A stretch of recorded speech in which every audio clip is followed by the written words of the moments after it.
어떤 악재가 터져서 주가에 영향을 주는 것에 대해서 내가 정신적인 데미지를 받는다면 대부분 나는 투자자가 아니라 거래자인 거죠. 최대한 잘게 들어가시는 게 나의 리스크를 줄일 수 있는 가장 좋은 방법이거든요. 트레이딩도 시간을 통해서 돈을 만들어가는 것이고 돈을 키워가는 것이고 투자도 인베스팅도 시간을 투자해야만이 돈을 벌 수 있다. 그래서 오늘 모신 분은 가장 강력한 주식시장이 온다 책의 저자시죠. 더원 프로젝트 홍성학 대표님입니다. 안녕하세요. 네, 지난번 이제 방송 나가고 나서 정말 많은 분들이 추세 추종 매매라는 게 이렇게 하는 거구나. 뭐 정말 제대로 좀 배운 것 같다 이런 의견들이 많았거든요. 네네. 어떠셨어요? 뭐 조회수 되게 많이 나오고 제가 또 이렇게 유명한 채널에도 이렇게 불러주셔서 저도 영광입니다. 별 말씀을요. 그래서 이제 그 많은 분들의 요청에 의해서 오늘 또 우리 대표님이 가지고 계신 투자의 노하우를 또 쫙 빼기 위해서 저희가 좀 뽑아먹기 위해서 이렇게 모셨습니다. 오늘 좀 많이 좀 알려주세요. 제가 뭐 아는 게 별로 없어서. 네, 또 그렇게 말씀하시면 또. 자, 일단 많은 분들이 그 시장에서 투자에 실패하는 이유 가운데 자신이 투자자인지 혹은 매매하는 트레이더인지 이거를 구분을 못 해가지고 실패하시는 분들이 많다는 얘기가 많거든요. 먼저 자기 자신을 알아야 성공할 수 있다고 하는데 이걸 어떻게 우리가 구분할 수 있죠? 자기 자신을? 보통 우리 주식시장에 있는 분들 다들 본인이 이제 투자자라고 생각하시잖아요. 그렇죠. 그리고 투자자이기 때문에 투자를 해야 되는 것이고. 근데 사실 지금 주식시장에 들어와 있는 그 대부분의 우리 일반 개인 투자자분들은 투자자가 아니라 사실은 매매자죠. 거래자. 그래서 트레이드라고 할 수 있는데 저도 트레이드고요. 저는 영원히 죽을 때까지 트레이드고 저도 한때 투자자로서의 삶도 잠깐 살아봤지만 잠깐 사셨어요? 네, 잠깐 살아봤지만 저랑은 성향이 맞지 않고 그리고 투자는 기본적으로 굉장히 우리가 소위 이제 항상 말하는 여유자금 뭐 앞으로 5년, 10년 정도 동안 건드리지 않아도 될 자금들 그런 자금들을 가지고 시간 투자를 하는 거죠. 시간 게임을. 그러니까 우리가 소위 좋다라고 하는 회사들 사서 주가가 빠질 때마다 동요되고 무서워하는 게 아니라 주가가 빠질 때마다 오히려 더 즐거워하면서 주식을 더 비중을 계속해서 늘려갈 수 있는 그러니까 장기적인 어떤 관점에서 이 회사는 굉장히 좋아질 거야라고 하는 나름대로의 뭐 분석이나 혹은 트렌드나 혹은 우리가 알고 있는 우량 기업들 그래서 뭐 짧은 시간에 큰 수익을 기대하는 게 아니라 오랜 시간 투자해서 일정 수준 이상의 복리 효과를 가져가는 게 투자라고 할 수 있는데 우리 시장에 있는 개인 투자자분들도 다 투자를 하죠. 근데 투자를 하는데 이게 자발적으로 투자를 하는 게 아니라 물리면 매매를 하다가 매매하러 들어갔다가 짧은 단기 시세 차익을 확보하려고 들어갔다가 물려버리면 그때부터 이제 공부를 하면서 투자를 하게 되는데 이게 비자발적 장기 투자가 되는 거죠. 그 비자발적 장기 투자의 말로는 되게 비참하거든요. 최상의 조건에서 이제 본전에서 엑시트를 하게 되는 것이고 대부분은 중간에 대부분이 아주 긴 시간 동안에 투자할 수 있는 여유 자금들이 아닌 경우들이 많으니까 자금의 한계에 봉착해서 결국 손실 보고 엑시트를 하게 되는 경우들이 많은데 저는 개인적으로 내가 투자자인지 매매자인지를 먼저 명확하게 이해를 하고 매매자라면 매매자다운 매매를 해야 되는 것이고 투자자라면 투자자다운 투자를 해야 되는데 이게 이제 서로 섞여버리면 사실 이제 죽도 밥도 안 되는 상황이 되는 거죠. 그러니까 저는 거래자, 매매자고 트레이드고 시장에 이제 유명하신 분들 이제 투자자분들 굉장히 많으시잖아요. 그렇죠. 근데 우리 개인 투자자분들은 본인 스스로가 투자자인지 매매자인지를 먼저 좀 이해하시는 게 우선순위가 아닐까 싶은 생각은 듭니다, 개인적으로. 일단 그 트레이더냐 아니면은 투자자냐에 따라서 그 사야 되는 주식의 종류도 달라지는 거죠. 종류도 달라지고 대응 방식도 달라지는 거죠. 그럼 먼저 투자자라고 하면 지금 말씀하신 대로 물렸어요. 내가 좋아질 거라고 생각해서 샀는데 예를 들면 뭐 삼성전자 같은 경우가 그렇겠죠. 하이닉스나 괜찮아서 샀는데 뭐 그러지 않아도 막 밀리는 데다가 또 낮은 가격이라고 해서 들어간 분도 있거나 아니면 또 추가 매수한 분도 있겠죠. 근데 또 무슨 뭐 반도체가 안 좋니 해가지고 또 확 꺾였잖아요. 이러한 경우에 투자자라면 어떻게 해야 되는 건가요? 내가 삼성전자랑 하이닉스를 좋은 관점에서 정말 이거는 좋은 회사고 길게 내가 투자를 한다고 생각하고 들어갔는데 최근 반도체 경기에 대한 정점 논란도 많고 반도체 가격에 의해서 주가도 데미지를 받고 하는 상황이 발생했잖아요. 근데 내가 삼성전자를 들고 있는 사람이고 하이닉스를 들고 있는 사람이 오히려 이를 반겨야 되는 거겠죠. 오히려 이럴 때 내가 동일한 금액으로 조금 더 많은 수량을 확보할 수 있는 계기가 되니까 사서 계속 쟁겨가야 되는 거죠. 그리고 투자자라면 오늘 하루하루의 시세에 대해서 의미가 없거든요. 그리고 주식 시장이 어떻게 움직이는지, 오늘 하루 주가가 올랐는지 내렸는지는 사실 관심 가질 이유도 없고 그냥 계속 그 회사랑 같이 호흡을 맞추면서 가는 거니까 오히려 시장에서 그 회사를 멀리하고 멀리할수록 나한테는 훨씬 더 유리한 상황인데, 문제는 오늘 하루 주가 등락이 돼서 내가 신경을 쓰고 민감하게 반응하고 어떤 악재가 터져서 주가에 영향을 주는 것에 대해서 내가 정신적인 데미지를 받는다면 대부분 나는 투자자가 아니라 거래자인 거죠. 예. 그리고 그 상황을 못 견딘다면 그렇죠. 스트레스 받고 그렇죠. 그러니까 너무 힘들어하는 분들, 그러니까 왜 내가 이걸 시작했는가, 혼자 있으면 눈물이 난다고 얘기하시는 분까지도 있더라고요. 예. 근데 말씀하신 대로 그 대부분의 분들이 시작을 할 때 나는 투자자야, 장기 투자를 할 거야 생각하면서도 장기 투자라는 그 전제 조건이 계속 조금씩이라도 오르는 상황을 생각을 하고 들어가는 분이 대부분이더라고요. 네. 그러니까 반대로 말씀하신 뭐 꺾이거나 내가 산 가격보다 마이너스가 되거나 아니면 올랐다가 다시 떨어져가지고 뭐 이렇게 돼버리면 거기서 이제 멘탈이 붕괴되는 것 같더라고요. 네. 이걸 어떻게? 그게 이제 조금 접근의 개념의 차이가 있는데, 방금 우리 대표님 말씀하신 것처럼 내가 사서 조금씩 올라가는 그 과정을 즐기는 어떤 관점에서 투자는 이건 트레이딩이거든요. 이게 이제 제가 하고 있는 추세 추정 전략이 그게 트레이딩. 그게 트레이딩이고, 투자라고 하는 것은 오늘 주식을 사서 내가 내일 팔 것도 아니고 한 달 뒤에 팔 것도 아니고 어차피 아주 긴 시간을 묵혀두는 거죠. 묵혀두고 시장에서 어느 순간, 그러니까 시장에 있는 시장 참여자들이 관심 없을 때, 조용할 때, 혹은 나쁜 얘기들이 나올 때 계속 사 모은 후에 어떤 시장에 어떤 이슈가 발생해서 이 회사가, 이 종목이 시장에서 핫 이슈로 인해서 주가에 시장 참여자들 다 쳐다보는 상황이 됐을 때, 네. 그럴 때 이제 엑시트하고 나오는 거니까 내가 가지고 있는 동안에 이익이 반드시 나야 될 이유는 하나도 없는 거죠. 왜냐하면 이익이 났다는 얘기는 내가 엑시트를 해야 되는 시기가 가까워진다는 얘기고, 투자라는 관점에서는 내가 엑시트하는 시기가 멀면 멀수록 수익 또한 크게 발생할 수 있는 거니까 내가 산 후에 손해보는 것도 매우 정상적인 현상인 거죠. 근데 트레이딩하는 관점에서는 손해보고 있으면 안 되는 것이고. 그렇죠. 예. 아, 그렇군요. 그런 차이가 있군요.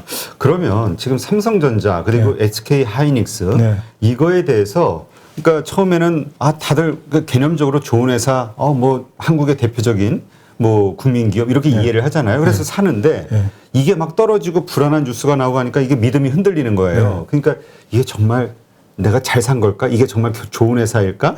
이런 의심이 들기 시작하는 거죠. 근데 객관적으로 봤을 때 이런 삼성전자나 SK 하이닉스 어떻게 생각하세요? 저 개인적으로 삼성전자 하이닉스 같은 경우는 매매 기회, 저 같은 매매자들은 매매 기회를 찾기가 좀 쉽지 않은 종목들이고, 아주 오랜 시간에 한 번씩 매매 기회가 오는 종목들이고, 왜냐하면 전 세계 모든 한국 주식시장에 투자하는 전 세계 모든 투자자들이 관심을 집중적으로 갖고 있는 회사잖아요. 볼륨도 그렇죠. 크고 시가총액 1위, 2위에 해당되는 회사들이고, 그리고 중요한 것은 저는 이제 제가 저를 잘 아는데, 제가 삼성전자나 하이닉스라는 회사를 평가할 수 있는 능력을 가지고 있지 못한 사람이거든요. 기본적으로. 삼성전자가 좋다, 하이닉스가 좋다라고 하는 것은 그냥 뭐 재무제표상에 나오는 숫자상으로 평가는 할 수 있겠지만, 궁극적으로 이 회사가 어떤 프로세스를 가지고 돈을 벌어오는지, 그리고 어떻게 시장을 장악하고 삼성이라고 하는 브랜드, 하이닉스라고 하는 브랜드가 전 세계 반도체 시장을 장악해 나가는지 아주 디테일한 부분들에서는 알 수도 없고, 사실 제가 아무리 노력한다고 해도 죽을 때까지 노력해도 알지 못하겠죠. 그렇지만 그냥 단순히 숫자상으로 놓고 볼 때 이 회사가 싸냐 비싸냐 놓고 이제 우리 투자하시는 분들은 싸냐 비싸냐는 어떤 정의를 내리는데, 사실 삼성전자와 하이닉스가 싸게 거래되는 이유가 없죠. 절대 싸게 거래되는 시기가 거의 없는 상황들이죠. 왜냐하면 아주 외생 변수가 발생해서 작년 코로나처럼 모든 시장이 충격을 받는 상황이 발생했을 때나 가끔 이제 싸게 거래되는 종목들이지, 전 세계 모든 투자자들이 삼성전자 하이닉스를 거래하고 있는데 싸게 거래될 시간이 없는 거죠. 그러면 삼성 특히 올 1월 달에 1월 8일, 11일 날 삼성전자가 8% 이상 올라갔을 그렇죠. 때, 엄청 그때 올랐죠. 빵빵 치고 올라갈 때 개인 투자자분들이 삼성전자를 10만 전자 뭐 얘기하면서 막 들어갔잖아요. 근데 그때 삼성전자를 사러 들어가신 분들은 투자가 아니라 매매로 들어가신 거거든요. 투자를 하는 관점에서, 투자의 관점에서 만약 삼성전자를 접근한다면 작년 코로나 때 4만 원, 5만 원 이하에서 5만 원, 1천 원 사이에서 그때 계속 사서 모으시는 분이 투자했던 거고, 작년 11월 달 지나서 막 이제 6만 1,300을 넘어서서 치고 빡빡빡 가는 구간에서 9만 원대 따라가고 8만 원대 따라가신 분들은 그냥 철저하게 매매하러 들어가신 거거든요. 근데 매매하러 들어가서 덜커덩 하고 손실이 발생하니까 태세 전환을 한 거죠. 나는 매매하러 들어간 게 아니라 나는 투자자니까, 삼성전자를 그렇죠. 투자하고 있는 사람이니까, 좋은 회사니까 지속적으로 자금들 만들어서 삼성전자를 물타기 했는데, 여기서 매매하러 들어가서 투자자가 돼버리니까 투자를 해서 기다린다고 말은 하지만 막상 심리적으로는 계속 쫓이는 거죠. 아, 그러니까 실제로는 나 자신은 트레이더였던 거고. 그렇죠. 매매자인데 본인 스스로는 매매자라고 인식을 못한 거죠. 근데 정말 뭐 삼성전자, 하이닉스만이 아니라 네. 뭐 현대차, 기아차 뭐 정말 많은 대형주에 네. 전부 물렸잖아요. 네. 이런 분들은 다 이런 비슷한 상황이라고 거의 봐야 대부분이 될까요? 그렇다고 봐야 되겠죠. 왜냐하면 삼성전자나 하이닉스나 현대차나 기아나 이런 대형주들을 투자하신 분들은 지금 사실 엄청난 평가이익을 내고 있을 거거든요. 그러니까 이전에 그렇죠. 사이트에 샀으니까. 아주 오래 전부터 계속 투자를 하신 분들은 삼성전자 간혹 뉴스도 나오잖아요. 삼성전자 뭐 몇 년 동안 계속 사모았더니 지금 몇백억 부자가 됐다더라. 이런 분들이 투자를 하신 거고 삼성전자 9만 원에 사러 들어가시고 하이닉스 15, 17만 원 막 이럴 때 사러 들어가신 분들은 철저하게 매매하러 들어가신 거죠. 근데 본인이 매매하러 들어가면서 이게 매매인지 투자인지도 잘 모르고 들어갔으니까. 그러니까 새로 들어온 분들이 많았으니까 네. 주린이라고 하죠. 네. 그러니까 사실 그런 개념도 좀 부족한 데다가 그리고 장기 투자. 그냥 나는 그 막연하게 이게 나는 이게 좋은 주식이니까 오래 가지고 있을 거야. 그러니까 그 전제에는 계속 조금씩이라도 오르는 거니까 네. 내가 오래 이런 생각을 가지고 있었던 거죠. 이게 이제 상황이 틀리니까 이제 많은 혼란을 겪는 건데. 그리고 우리가 좀 착각하고 있는 게 이제 주식 투자하고 뭐 하면 다들 장기 투자가 좋다고 얘기를 하잖아요. 네, 그렇죠. 장기 투자를 하면 좋은 이유가 뭐냐면 내가 산 가격에서 기업의 가치는 시간이 지나면 올라가니까 기업의 가치는 올라가니까 시간이 지나면 내가 산 가격보다 상당히 높아져 있고 네. 항상 평가이익이 발생돼 있으니까 장기 투자가 좋은데 문제는 장기 투자가 꼭 좋으냐 아니면 단기 투자는 나쁘냐 이런 이분법적인 관점에서는 벗어나야 된다고 생각하거든요. 네. 내가 시간을 투자를 오래 했는데 예를 들면 우리가 이제 과거에 주식시장 역사를 얘기하면서 한 30년 전에 주식을 샀다. 제가 1990년도 주식시장에 들어와서 제일 먼저 샀던 첫 번째 주식이 삼성전자였거든요. 그랬어요? 지금 현재 액면가 100원 기준으로 제가 얼마에 샀냐면 500원에 샀던 주식인데 그 주식을 지금까지 들고 있었으면 돈 많이 벌었겠죠. 지금 뭐 진짜 갑부되셨어요. 그렇죠. 제가 정권에서 고객분 첫 번째 고객분의 주식을 삼성전자에 사드렸는데 문제는 삼성전자를 사서 30년 전에 주식을 샀을 때 삼성전자를 샀으면 돈을 엄청나게 벌었다라고 다들 이제 예를 들어서 얘기를 하잖아요. 네. 그 장기 투자에 좋은 예다. 이제 반대로 제가 주식시장 들어왔던 1990년도 제가 영업 이제 주식시장에 들어서 정권에서 객장에서 영업할 때 그래도 삼성전자보다 더 좋다고 했던 주식이 대우전자였거든요. 근데 객장에서는 정권회사에서 대우전자 좋다고 금성사 지금 LG전자. 근데 가격이 삼성전자보다 비쌌었어요. 그렇죠. 근데 문제는 그런 회사를 그때 제가 대우정권 있을 때 선배님들이 대우전자, 대우통신 같은 주식 사놓고 전문카드 부셔버리고 한 20년 있다가 오면 엄청나게 부자 됐을 거다 하셨거든요. 불과 IMF 때 다 부도났거든요. 그렇죠. 그리고 그때 당시에 삼성전자보다 더 잘 나갔던 게 한전 같은 주식인데 그때 만약에 한전을 사놨다면 지금이랑 그때랑 별반 차이 없잖아요. 그렇죠. 시간 투자라고 하는 개념 자체가 좋은 케이스를 가지고 적용했을 때는 엄청나게 좋은 거지만 그때 당시에 선택을 어떤 걸 하느냐에 따라서 전혀 다른 결과가 나올 수 있으니까 장기 투자만이 꼭 좋다, 단기 투자가 나쁘다 이런 개념에서 좀 벗어나서 내가 시장에서 어떻게 내가 캐피탈 게인을 목적으로 하는 건지 아니면 투자 수익을 목적으로 하는 건지에 대해서 명확하게 구분을 하고 그 단기 투자가 나쁘다고 하는데 왜 정권회사에서 하는 수익률 대회는 전부 다 단기 트레이더들만 참여를 할까요? 그렇죠. 이해가 안 되는 부분이잖아요. 그러니까 장기가 좋다, 단기가 좋다라고 한 개념보다 내가 판단할 수 있는 영역에서 내가 할 수 있는 부분들을 찾아나가는 게 가장 중요하지 않을까 싶습니다. 저는 개인적으로. 그렇다면 우리가 정말 일단 우리 트레이더로서의 어떤 매매라든가 마음 자세라든가 건 좀 계속 다룰 거니까 일단 투자자라면 지금 삼성전자 그러니까 제가 비자발적 투자자일 경우가 지금 문제인 거고 자발적 투자자인 경우는 계속 이렇게 이제 모아나가는 이제 이런 게 되는 거죠. 그러다 보면은 결국은 투자에 성공할 수 있다. 그렇죠. 근데 이제 사실 그 말씀 들어보면서 생각해 보니까 맞아요. 만약에 자기가 이 투자를 생각한다면 이걸 어떻게 나눠서 살 것인가 이런 여러 가지 계획이 있는데 그 어떤 차익 거래를 생각하는 분들이 가지고 있는 돈을 그냥 목돈을 한 번에 집어넣어가지고 그냥 물려서 오히려 돈이 없는 경우가 많잖아요. 대형주 투자할 때 우리가 투자자의 관점에서 어떤 식으로 좀 뭐 조심하거나 뭐 투자해야 되는 방법이 있다거나 뭐가 있을까요? 제 경험적으로 말씀드리면 대형주들 이제 우리가 소위 말하는 초우량 기업들, 블루칩들 이런 시가총액 상위에 있는 종목들은 먼저 투자를 하는 관점에서 매매가 아니라 투자를 하는 관점에서 기대치를 낮춰야 된다. 왜냐하면 이 우량한 회사들, 지금 현재 시가총액도 굉장히 높아 있는 회사들이 처음부터 시가총액이 컸던 회사들이 아니거든요. 그렇죠. 아주 오랜 시간 동안 회사가 꾸준히 성장해 오면서 굉장히 시가총액 규모도 커지고 시장을 리드해가는 입장이 되다 보니까 이 국내 뭐 외국인도 마찬가지고 국내 기관들도 마찬가지고 인덱스 펀드들은 일정 수준 이상의 시가총액을 가지고 있는 종목들은 의무적으로 주식을 사러 들어오게 되잖아요. 의무적으로 사러 들어와서 인덱스의 수요 기반이 갖춰지다 보니까 절대 이런 회사들은 기본적인 내재 가치 대비해서 저평가돼서 거래될 이유가 하나도 없는 거죠. 그러니까 일정 수준의 고평가 상태를 계속해서 적용받고 있기 때문에 이런 주식들을 사서 내가 단기간에 예를 들면 우리 개인 주식 투자자분들 항상 대박을 좋아하잖아요. 그렇죠. 대박 큰 수익을 그러니까 뭐 인생 한방 노리고 뭐 역전 뭐 주식 한번 사서 뭐 이번에 뭐 됐다 이런 생각을 가지는 분들도 계시고 안 계시는 분도 계시겠지만 중요한 건 삼성전자나 하이닉스 같이 이렇게 초우량 기업들, 엄청난 큰 기업들을 사서 얘를 가지고 난 2배를 벌 거야. 뭐 3배를 벌 거야.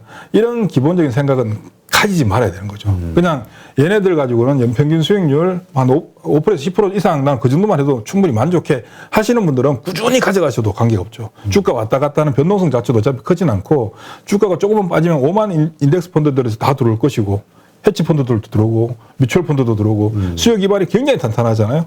사실 저는 이제 저 개인적으로 삼성전자 하이닉스 같은 경우는 현금과 동일한 주식이다라고 생각을 하거든요. 그러니까 현금을 들고 있을 바에야 삼성전자나 하이닉스를 들고 있는 게 낫다라는 어떤 관점인데 얘네들 가지고 단기간에 우리가 뭐 중소형주들 최근에 뭐 잘 나가고 있는 뭐 메타버스나 2차전지 같은 종목들처럼 뭐 50% 100% 이런 기대 수익을 가지고 접근했다면 접근 자체부터 잘못된 거죠. 사실 그렇죠. 대형주 사면서 큰 수익을 원하는 분들도 있기는 많죠. 예. 근데 이제 대신 대형주들 가지고는 예를 들면 삼성전자가 이제 다들 쉽게 이제 그런 얘기 하잖아요. 삼성전자가 망하겠느냐, 하이닉스가 망하겠느냐 이런 얘기들 주식시장에서 공공연하게 하듯이 절대 망할 리가 없죠. 그렇죠. 내부 잉여 현금 흐름만 해도 뭐 삼성전자 100주를 가지고 있는데 문제는 이제 이 회사들이 앞으로 장기적인 관점에서 어느 정도의 미래 현금 흐름을 확충할 수 있을까, 확보할 수 있을까. 세상이 어떻게 삼성전자나 하이닉스한테 유리한 방향으로 가고 있느냐, 아니면 불리한 방향으로 가고 있느냐를 우리가 생각을 해봐야 되는데.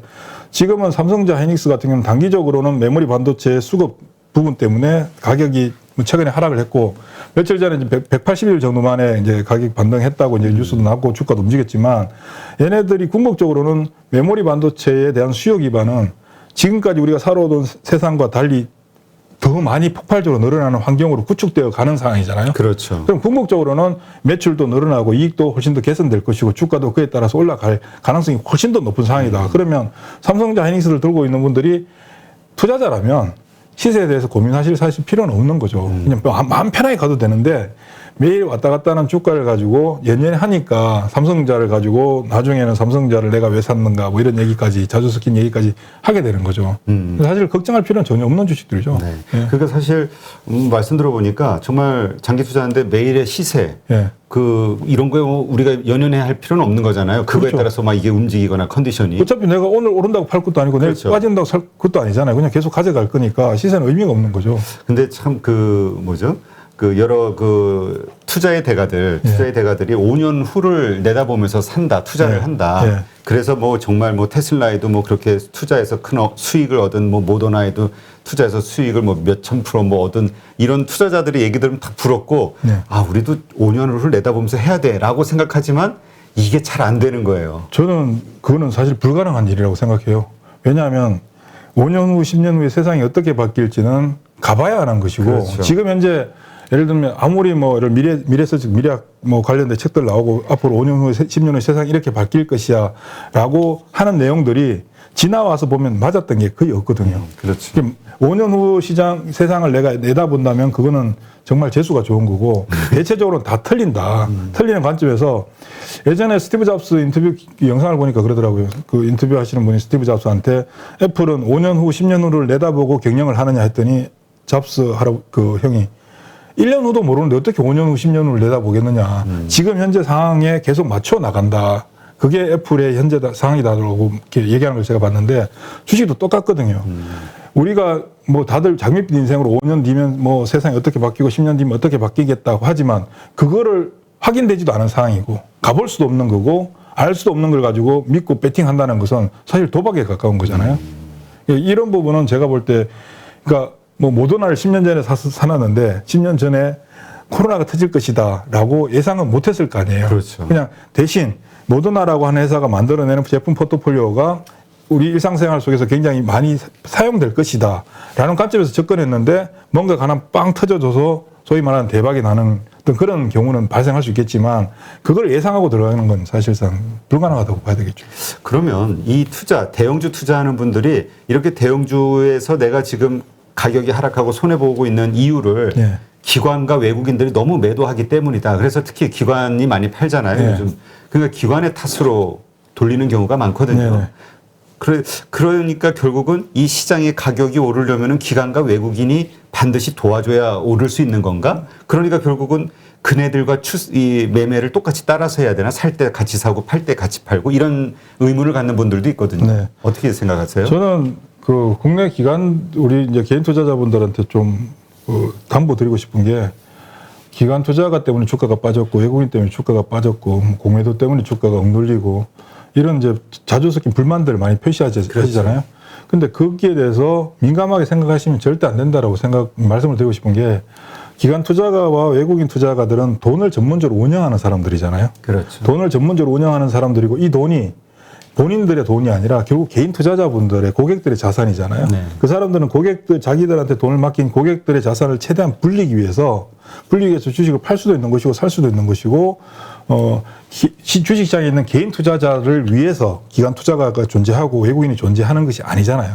그들 나름대로 목적을 가지고 있기 때문에 그들 나름대로 자기들 정해진 스케줄대로 매매 패턴대로 계획대로 해 나가는 것일 뿐이지 개인들 의도적으로 눌러준다든가 개인들을 괴롭힌다든가 기업을 괴롭히기 위해서 공매도를 한다든가 그런 건 전혀 아니거든요.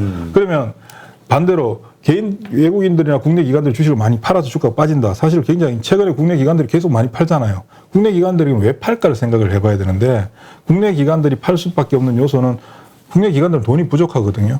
국내 기관들 왜 돈이 부족하냐면 개인들이 기관들한테 맡긴 돈을 빼서 본인들이 직접 투자하고 계시잖아요. 그러니까 기관들의 힘을 약화시키게 만들고 주식을 팔게 만들었던 당사자가 개인 투자자분들이거든요. 네. 그 기관들은 돈이 들어오면 주식을 사게 돼 있고 돈이 빠져나가면 주식을 팔아야 되는 상황이고 외국인들 나름대로 우리가 이제 주식시장에 있는 수많은 개인 투자자분들이 외국인 하나로 지칭해서 외국인이라고 생각하는데 우리 금감원에 등록되어 있는 외국인으로 보면 4만 개 정도의 그러니까 우리나라에 들어와 있는 외국인의 외국 펀드가 4만 개가 들어와 있는데 그래요? 이 4만 개 정도의 펀드들이 모두가 동일한 사람은 아니잖아요. 그렇죠.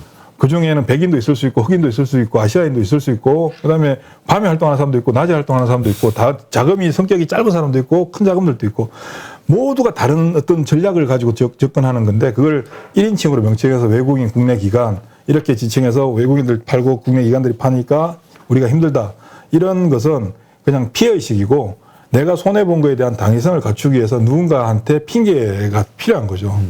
제가 볼 때는 제일 먼저 개인 투자자분들이 돈을 벌기 위해서는 남 탓하는 것을 버려야 된다. 예. 그렇죠. 그래야 이제 정확한 내가 고쳐야 되는 그렇죠. 약점을 고치고자 하는 어떤 노력을 할 수가 있는 거니까. 내가 손해본 이유를 명확하게 알아야 되는데 내가 손해봤을 때는 맨날 기관들, 외국인들 탓해버리면 내가 잘못한 게 하나도 없거든요. 그러면 투자자들이 그렇게 투자에 성공하기 위해서는 가장 중요한 게 뭐라고 생각하세요? 투자를 하기 위해서 가장 중요한 것은 세상을 좀 잘 봐야 되겠죠. 그러니까 오렌 버핏 할아버지가 항상 신문을 열심히 보라고 하잖아요. 경제신문을 보라는 게 아니라 세상 어떻게 흘러가는지를 봐야 된다고 얘기하는데 단편적인 인터넷에서 핫한 뉴스들만 보는 게 아니라 그냥 포괄적으로 우리 일상생활 속에서 우리 대중들, 우리 사람들, 나부터 내가 어떤 거에 관심을 가지고 있는지 이게 제가 생각할 땐 가장 중요한 부분이고요. 그다음 투자를 하는 관점에서는 기업을 그래도 조금 내가 기업을 분석할 수 있는 능력은 없죠. 그렇죠. 사실은 애널리스트들도 기업을 정확하게 분석한다라고 저는 생각하지 않거든요. 어릴 때 제가 이 현장에 있을 때 저랑 친했던 친구 중에 한 명이 애널리스트가 있었는데 외국계 애널리스트까지 생활을 했었는데 국내 증권사에 있을 때 커버리지 하던 종목이 80개 정도 되었는데 외국계로 가면서 종목이 딱 2개로 줄었대요. 그 친구가 전기전자 담당이었는데 전기전자 종목들을 80개 정도를 혼자 커버리지 하면서 보고서를 써냈는데 외국계로 가면서 자기한테 배당된 종목이 딱 하이닉스랑 삼성전자 2개밖에 없었다는 거죠.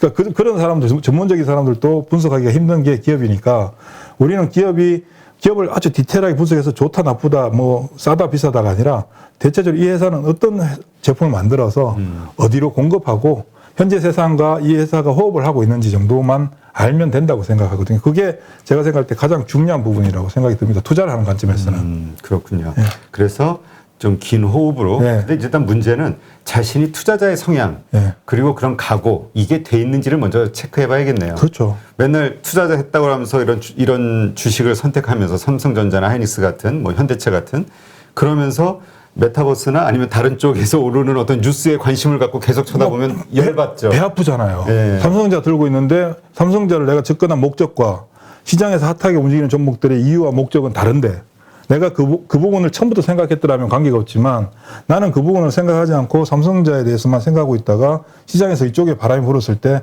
이거를 사람인 이상 부럽고 쳐다보게 돼 있는데 그렇죠. 이게 이제 결국은 또 이게 욕심이거든요. 시장에 있는 사람, 저도 트레이더로 있지만 시장에서 모든 걸 내가 가질 수는 없고요.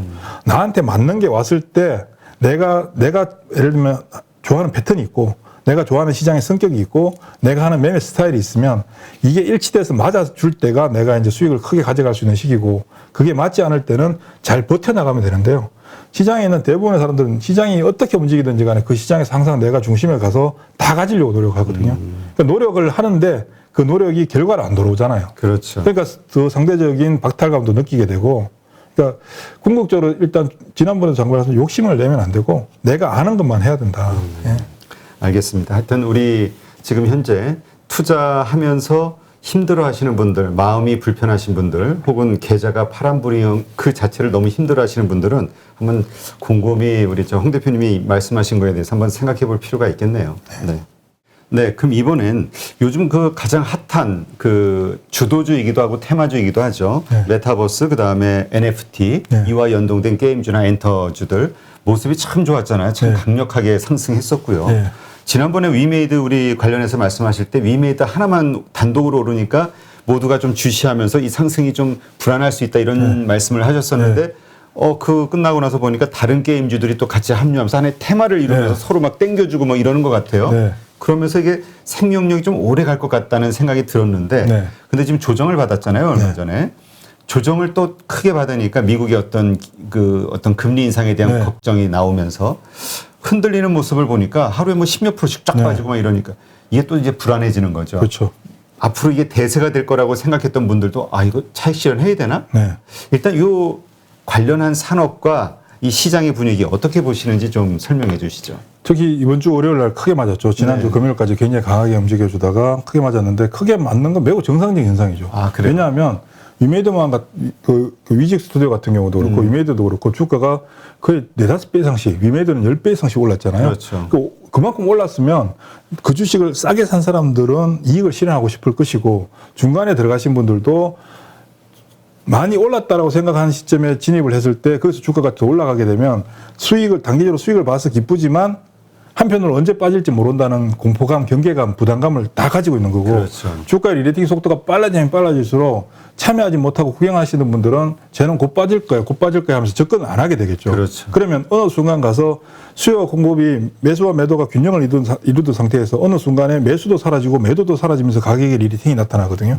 그럴 때 매수가 붙어주면 가격은 더 올라가는데 매도만 나와주면 주가는 빠져버리는 현상이 나타나는데 그중에서 누군가가 이익 실현을 하게 되거나 시장 상황이 불안해지거나 시장의 전반적으로 예를 들어 삼성전자 같은 경우 지수가 안정적으로 갈 때는 관계없는데 지수가 조금 출렁인다든가 어떤 대변수가 나와서 악재가 시장을 건드린다든가 할 때는 그 주식 매수와 매도 공백이 발생한 그 상태에서 누군가가 행동으로 옮기게 되면 주가는 그 옮기는 방향으로 급격하게 움직이게 되고 그와 동일한 성격을 가지고 있던 종목들이 따라붙었던 종목들도 동일한 형태의 흐름을 보여주면서 주가가 한 단계 크게 맞게 되는 현상들이 나타나는데 이건 중간에 반드시 거쳐가야 되는 과정들이고요. 과정이다. 그리고 이 과정이 나타나줘야만이 생명력이 더 길어지는 게 초기에 시세가 진행되는 과정 속에서는 소수의 사람들만 참여를 하는 시장이거든요. 시장에 있는 모든 사람들이 처음부터 NFT가 될 거야, 메타버스가 될 거야 하면서 그 주식에 들어가서 그냥 딱 자리 잡고 있었던 게 아니라 어떤 세상을 좀 잘 보는 사람들 혹은 뭐 그쪽 비즈니스를 좀 아시는 분들이 먼저 자리를 잡고 들어가서 진행되는 상황 속에서 세상이 갑자기 이제 그런 쪽에 주식시장에 관심을 가지니까 주가가 쭉 올라가는 상황인데 그렇죠. 다수가 참여하지 않은 상황이니까 소수가 참여한 시장이니까 소수가 그 주식을 많이 샀을 수가 있겠죠. 그러면 그 소수의 힘에 의해서 주가가 쭉 뽑게 되는데 뽑는 과정 속에서 절대 다수의 시장 참여자들은 구경만 하는 거거든요. 나도 저 주식을 갖고 싶다, 사고 싶다, 샀으면 좋았을 텐데 내가 삼성자를 가지지 않고 저걸 삼성자를 팔고 저걸 샀더라면 그런 생각 돈을 벌었을 텐데라는 생각을 계속 하고 있는데 시세가 막 진행되는 과정 속에서 내가 들어갈 용기가 안 나는 거거든요. 그렇죠. 용기는 안 나지만 시세는 계속 쳐다보게 돼 있어요. 시장에 있는 모든 사람들이 그 종목을 쳐다보고 있는 거거든요. 보통 주식시장의 대부분의 종목들은 시장에 있는 모든 사람들이 쳐다보지 않아요.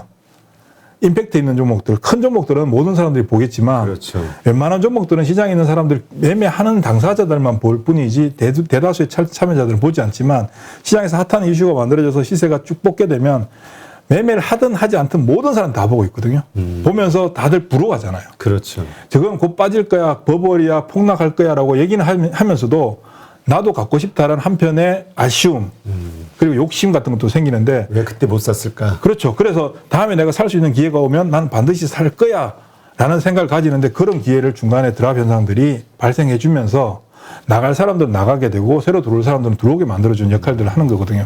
문제는 딱 이번 주 월요일처럼 딱 맞는 순간에 그 주식을 보유하고 있거나 살려고 생각했던 사람들은 얘는 이제 곧 끝났어 라고 단정 짓게 되거든요. 그렇죠. 단정 짓게 되고 매도한 사람들은 더 이상 큰 수익을 내가 가져왔기 때문에 더 이상 미련도 없고 난 저 정도는 충분해 라고 생각하고 나가게 되고 다시 안 들어오게 되고요. 그 주식을 살까 말까 고민하던 사람들은 자칫 따라가서 사다가는 물릴 텐데라는 생각을 가지고 있던 사람들은 그거 안 사길 잘했어 라고 한 발 빼게 되거든요. 그 빼고 난 그 과정 속에서는 일시적인 매수의 공백이 발생하고 공급 위기가 나타나니까 가격의 변동성이 굉장히 빠르게 나타나죠. 그렇죠. 변동성이 나타나는데 이제 문제는 그 이전엔 직진해서 막 올라가던 주식이 한번 드랍을 맞게 되면 그 다음부터는 변동성이 점점 축소되는 게 일단 위에 물려버린 사람이 생기잖아요. 그렇죠. 물려버린 사람들은 어쨌든 간에 그분들이 또다시 비자발적 장기 투자를 할지 아니면 트레이딩 관점에서 손절을 할지는 잘 모르겠으나 그 가격대가 일단 막히는 가격이 되니까 주가가 조금만 다시 반등 나오면 팔아야지. 물린 사람들은 그런 생각할 것이고 빠진 분들은 조금만 더 빠지면 다시 사야지. 이런 관점에서 접근하다 보니까 이제 변동성이 점점 축소되고 이탈할 사람들 나가고 새로 들어올 사람 들어오면 손바뀜이 나타나면서 새로운 시세가 만들어질 수 있는데 이제 그게 세상과 맥을 같이 하느냐 아니면 단순한 시장에서 형성된 단순한 테마냐에 따라서 이게 끝이냐 이어지느냐를 볼 수 있는데 메타버스 같은 경우 NFT 같은 경우는 지금 세상이 다 그쪽으로 가고 있잖아요. 네. 그리고 또 우리나라에서 일어난 현상이 아니라 전 세계에서 공통적으로 나타나는 현상들이니까 단편적으로 끝날 가능성은 거의 없다고 봐야 되겠죠. 그렇다면 이거의 어떤 상승 추세는 계속 좀 이어질 것이다. 그렇죠. 조정을 거친 네. 다만 한번 데미지를 맞으면 데미지에서 회복하는데 보통 일반적으로 주식은 보통 길면 한 3개월 정도 가고 짧으면 2, 3주? 1, 2주, 한 달 정도는 시간이 필요하거든요. 그 데미지를 맞고 회복하는 데까지 걸리는 시간 그 정도는 반드시 소요돼야 되겠죠. 네. 네. 그러니까 지금 그렇다면 제가 이렇게 질문을 좀 드릴게요. 그때 대표님께서는 그 추세 추종 매매 이야기하시면서 지금 주도주를 사고 있어야 된다. 네. 주도주 근처에서 놀아야 돈을 네. 번다. 네. 얘기하셨잖아요. 네. 그러면 이 메타버스나 NFT 이쪽에 대해서 이미 투자를 하고 계시나요? 그럼요. 아. 그리고 이미 투자하고 있는 관점에서 지금은 매도할 때가 아니다. 그렇죠. 그러니까 더 상승할 가능성이 있다. 이렇게 보시는 거고요. 저는 제가 주도주를 시장에서 제가 골라서 잡는 게 아니고요. 이렇게 다양하게 하다 보면 그 살아남는 애들이 결국 주도주가 되고 그 초기부터 가지고 있게 되죠. 네. 초기부터 가지고 있게 되는데 그 초기부터 가지고 있는 게 이제 주가가 움직여주면서 비중을 조금씩 더 실어 나가서 적절한 비중과 그 이상의 수익을 가지고 있는데 내가 좋은 가격에 들어가서 내가 시장 가격과 내 매수한 가격의 괴리가 크면 중간에 이렇게 드랍 현상이 나타나더라도 이겨낼 수 있는 힘을 가지고 있죠. 오늘 샀는데 내일 빠져버리면 못 견디잖아요. 그렇죠. 뭐 바로 그걸로 끝날 게 아니라 다음날 또 빠져버리면 그러니까 잘라야 되는 거죠. 그건 어쩔 수 거기서 물타기 하면 안 되는 것이고 그거는 분명히 내가 오늘 샀는데 어제 샀는데 오늘 빠져버리면 잘라버려야 되는 거죠. 근데 이 드랍이 나타나더라도 내가 진입한 가격과의 괴리가 크고 내가 버틸 수 있는 힘이 있다면 버텨야 되는 거죠. 쉽게 엑시트를 하면 안 되는 거죠, 그게. 예, 그렇군요. 그러니까 앞으로 뭔가 조정을 받으면 오히려 좀 싸게 사 모아가는 기회로 봐야 된다. 그렇죠. 이제 빠질 때 사는 게 아니라 이제 다져가고 안착을 하고 더 이상 빠지지 않는 가격들을 보여준 확인을 시켜주고 돌려줄 때 그때부터 한 방에 뻑 들어가면 안 되고요. 아직까지 접근하지 못하신 분이라면 그걸 한 방에 퍽 사면 안 되고 조금씩 사보는 거죠. 그 조금씩의 개념 지난번에 말씀해 주셨던 것 같은데 네. 몇 번에 나눠서 사는 거죠? 내가 예를 들어서 1,000만 원어치 산다. 네. 그러면 몇 번에 나누는 그거를 몇 번을 횟수를 정한다는 것도 사실은 규정이 좀 애매한 거고요. 내 돈의 크기에 따라서 좀 달라질 수 있는데 우리 개인 투자자분들이 아주 소액을 하시는 분들, 뭐 예를 들면 1,000만 원, 2,000만 원 하시는 분들도 많이 계시잖아요. 그렇죠. 그런 분들 같은 경우는 한 4-5번 정도로 구분해서 한 번 들어갈 때 뭐 200-300만 원 정도씩 뭐 이렇게 구분해서 들어가셔도 되고 뭐 단위가 1억이나 10억 이상 가시는 분들은 한 1,000만 원 정도씩 나눠서 해도 되겠죠. 그러니까 최대한 잘게 들어가시는 게 나의 리스크를 줄일 수 있는 가장 좋은 방법이거든요. 그리고 그거는 가격이 빠질 때 사는 게 아니라 아니죠. 내가 사거나 예를 들면 내가 주식을 10,000원에 샀어요. 이 회사가 뭐 괜찮다 싶어서 10,000원에 샀는데 주가가 사고 나서 뭐 빠졌어. 뭐 9,000원까지도 빠질 수 있는 거잖아요. 9,500원까지 빠질 수 있고. 그러면 거기서 좋은 가격에 더 낮은 가격에 사야지 하고 들어가는 게 아니라 그 가격 빠질 때는 일단 딜레이를 하고 내가 산 가격 10,000원, 처음에 샀던 가격 10,000원을 다시 넘어서게 되면 그때 가서 내가 좀 더 사는 거죠. 그리고 그 가격에서 올라가게 되면 거기서 조금 더 들어가게 되고 이렇게 해야지 내가 손해보고 있을 당시에 손실률이 중요한 게 아니라고 손실금. 내 계좌의 평가 손실금의 규모를 가장 작게 가져갈 수가 있거든요. 네. 그렇군요. 네. 제일 중요한 거는 돈을 버는 것보다 안 잃는 거. 네, 잃지 않는 게 가장 중요하니까. 그러면 어떻게 생각하세요? 이렇게 뭔가 이렇게 사가려고 할 때 네. 이제 그렇게 이제 모아가잖아요. 근데 뭐라 그럴까요? 이런 어떤 중간에 조정 과정이 됐든 뭐가 됐든 이런 어떤 변동성이 생겼을 때 불안해서 나 손해 보는 것보다 지금 조금이라도 이익 났을 때 팔아야지 이런 생각하는 분들도 있잖아요. 네. 아니면 돈 손실이 더 커지기 전에 팔아야지. 그러면서 팔았는데 다음 날 올라가더라. 네. 내가 파니까 올라간다. 근데 이런 얘기를 하는 분이 정말 많거든요. 네. 책에서도 그런 내용이 좀 나오던데 네. 어떻게 이 현상을 우리가 이해해야 될까요? 일단 항상 우리가 주식시장에 있으면서 피해갈 수 없는 게 욕심하고 두려움이잖아요. 내가 주식을 사기 전에는 욕심을 가지고 있기 때문에 사게 되는 것이고 내가 주식을 산 후에 팔고 싶어지는 것은 두려움 때문에 팔게 되는데 이제 이게 바로 리스크를 내가 커버할 수 있는 수준의 범위를 넘어서는 배팅을 했을 때 두렵게 되는 거거든요. 그러니까 예를 들면 내가 주식을 10,000원에 샀는데 이게 뭐 한 15,000원까지 갔다가 15,000원까지 가서 내가 50% 정도 수익이 발생했는데 갑자기 한번 크게 맞았어요. 맞아서 한 20% 수익을 반납했어요. 30% 정도 남았을 때 내가 이것을 30%를 취할 것인가 아니면 내가 더 기다려 볼 것인가 이제 선택은 그때 가서 선택을 해야 되겠지만 그때는 이제 트레이딩 관점에서는 엑시트를 해야 되는 상황이 있을 수도 있고 홀딩 해야 되는 상황이 있을 수도 있지만 정말 심적으로 내가 불안하다. 내가 도저히 시세를 이겨낼 수 있는 힘이 없다라고 생각되면 일단 절반은 자르시는 게 가장 중요하고요. 그리고 살 때도 한 번에 뻑 사고 팔 때도 한 번에 뻑 파는 이게 팔고 나면 올라가더라 사고 나면 빠지더라는 거거든요. 계속 나눠서 잘게 들어가고 나올 때도 잘게 나오게 되면 내가 매도를 분할해서 하고 있는 상황에서 팔고 올라가면 좋은 거거든요. 그렇죠. 더 비싸게 팔 수 있는 거니까. 그러니까 그런 부분들을 한 방에 원샷으로 사고 원샷으로 파는 행위들을 계속 반복적으로 해나가니까 매매가 어려워지는 거거든요. 참 그게 사람의 욕심이 지금 오를 것 같으니까 이익을 더 크게 갖고 싶고 또 비싸게 보일 때 빨리 더 왕창 팔아가지고 그냥 많은 수익을 내고 싶어하는 마음 이거를 일단 이겨내야 되는 거군요. 그렇죠. 근데 사실 이번에 이 메타버스나 이런 관련된 기술주들 정말 쭉 빠졌잖아요. 그냥 미국서부터 빠진 거죠. 이게 파월 의장의 연임이 확정되면서 인플레이션을 잡기 위해서 강력한 금리 인상이 여러 차례 있는 거 아니냐 이것 때문에 흔들렸던 건데 그래서 많은 분들은 금리 인상이 어떤 확정이 되거나 이런 것들이 벌어지게 되면 주식시장은 일단 떠나야 되는 거야 라고 생각하는 분도 있거든요. 근데 어떤 분들은 금리 인상한다고 주식시장이 꼭 빠지진 않는다. 근데 대표님도 그런 생각을 하시는 것 같아요. 이유가 뭘까요? 금리가 올라간다는 얘기는 구조적으로 금리를 구성하고 있는 항목은 경제 성장률 플러스 물가 상승률이잖아요. 명목 금리는. 그러니까 금리가 올라간다는 것은 경기가 좋다는 얘기고 시장에 돈이 잘 돈다는 얘기고 돈이 잘 도는데 이게 너무 잘 돌아가게 되면 물가를 자극하니까 소득보다 물가가 더 올라가게 되면 기본소득이 줄어드는 효과가 발생하는 부분들이니까 이 부분들을 억제하기 위해서 금리가 올라가는 거죠. 올리는 거죠. 그럼 궁극적으로 금리가 올라간다는 기본 베이스는 경기가 좋다는 것이고 기업들의 실적이 좋다는 얘기잖아요. 그럼 주식시장의 가장 근원적인 베이스가 되는 게 경기인데 시장의 베이스가 좋다는데 주식시장을 떠나야 된다? 이건 사실 말이 안 되는 거고요. 과거 주식시장에 큰 상승이 나타났던 시기의 데이터들도 쭉 살펴보면 미국 시장도 1994년부터 뭐 IT 버블이 형성됐고 우리나라는 98년도 지나서 99년도부터 이제 우리 IT 버블이 생겼던 시기인데요. 그때 당시에 미국 시장에 미국 국채 금리가 굉장히 많이 올랐었거든요. 그렇죠. 국채 금리가 올라가는 과정 속에서 이제 연준에서 금리를 인상하는 다음 연준 때 연준에서 뭘 발표할 것인가를 막 기대하냐면 최근에는 금리를 인하할 것인가 뭐 금리 인하 시기에는 금리 인하하면 좋아하고 금리 동결하면 주가 빠지고 뭐 이런 일들이 있었잖아요. 근데 이제 금리가 인상되는 시기에 초기에는 금리 인상할 때 시장이 충격을 받지만 차후에는 연준에서 금리 인상안을 발표하면 시장에서 안도를 하죠. 아, 경기가 좋구나.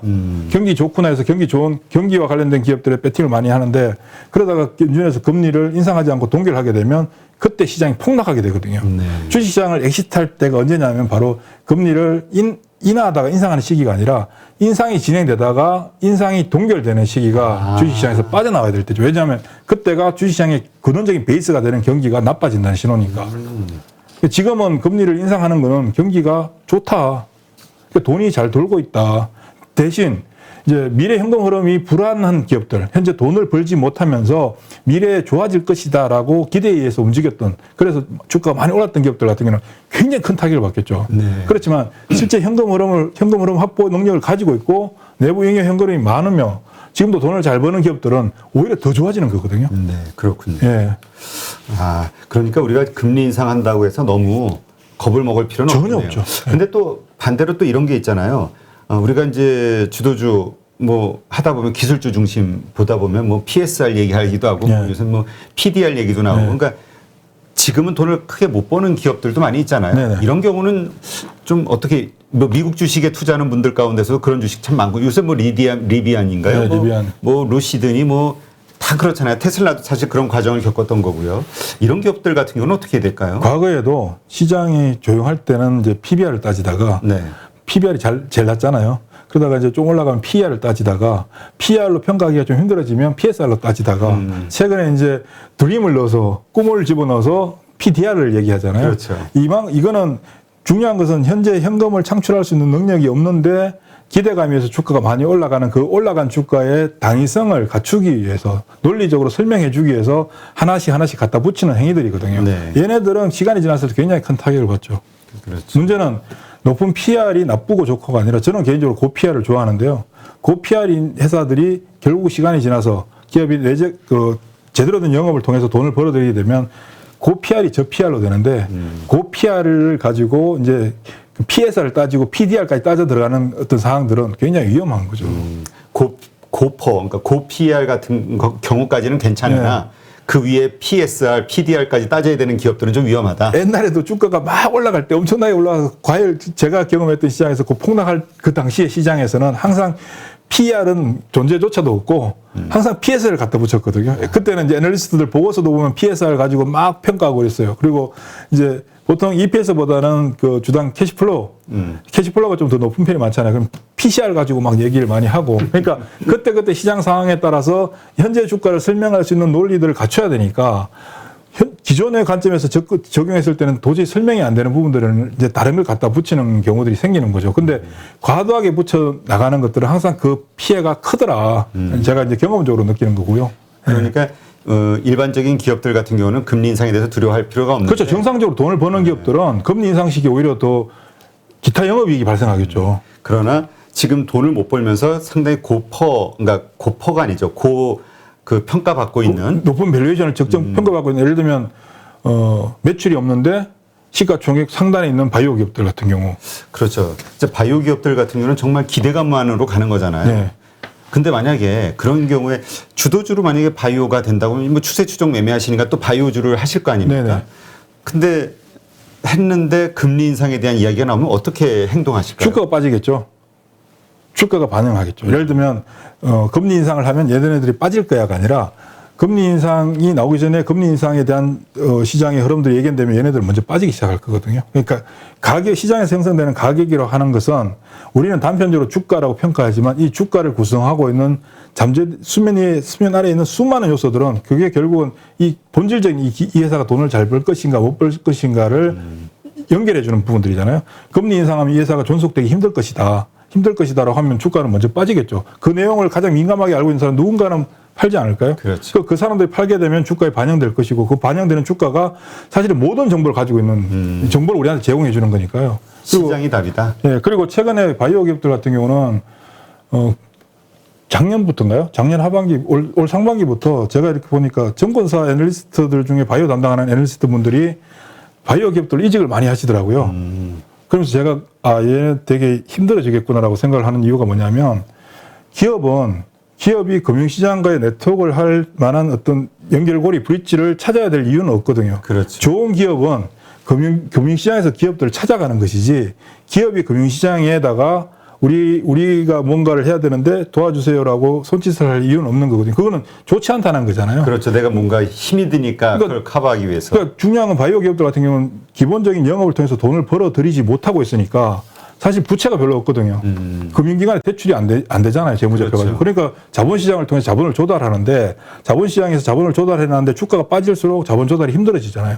그러니까 아무래도 금융기관 쪽에 금융계 쪽에 있는 사람들과의 연결고리를 통해서 그런 부분들을 풀어나가는데 제가 볼 때 이 과정들은 바이오 기업들한테 굉장히 좋은 게 아니라 굉장히 부정적인 어떤 시그널이다. 그리고 이 부분은 한참 정도 시간이 더 지나면 바이오 기업들 가운데서 옥석이 구분되는 사항들로 바뀌어질 거라고 생각이 들어요. 그때 되면 바이오 기업들한테 정말 좋은 매매의 기회가 발생할 수 있다. 아, 그렇군요. 예. 근데 진짜 우리 시총 가운데 뭐 2등, 3등 뭐 차지할 정도로 바이오 섹터가 크잖아요. 예.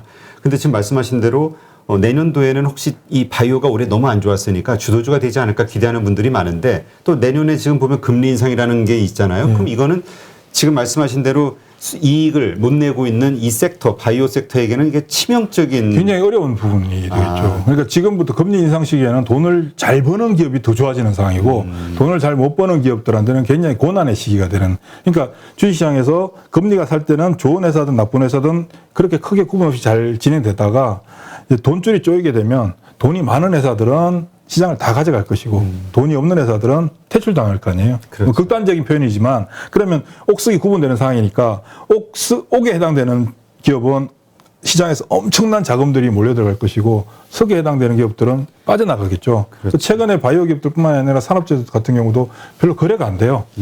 장중에 보면 바이오 기업들 예전에 뭐 주가만 7, 8만 원 정도 되는 종목들이 하루에 2, 30만 주, 40만 주 거래되던 종목들이 요즘 하루에 3만 주, 4만 주밖에 거래 안 되는 현상들이 그래요? 나오거든요. 그러니까 사람들이 접근을 안 하고 있다는 얘기죠.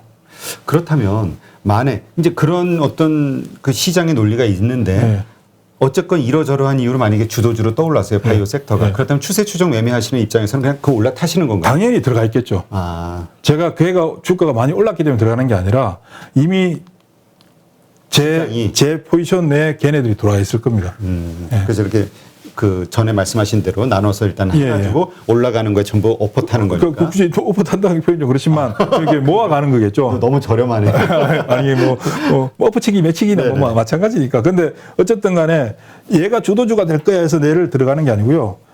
거래를 하다 보면 이제 시그널을 이제 여러 종목들이 다양한 쪽에서 시그널을 주는데 시간이 지나다 보면 섹터별로 시그널을 주는 종목들이 많이 나오는 섹터가 있고 네.